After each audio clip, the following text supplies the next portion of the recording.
I am the tofu golem. Please enjoy the video. You start by confirming the exact ring motion sensor model and the correct battery type so you don't waste time. Once done, disarm the system and silence alerts to prevent accidental triggers.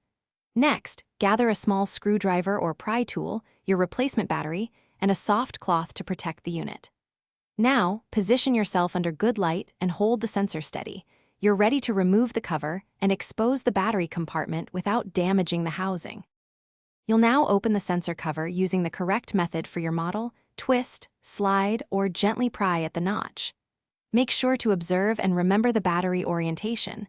Take a photo if helpful so you can replace it exactly. If there's a retaining clip, depress it carefully while easing the old battery out. Avoid bending contacts.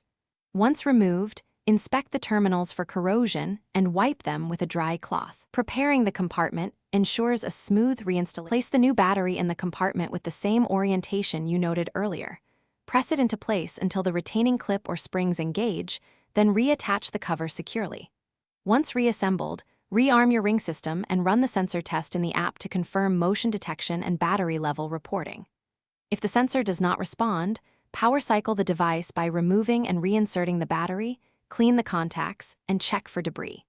If problems persist, reset the sensor per ring instructions before contacting support. Thanks for watching. Consider subscribing if we helped you today.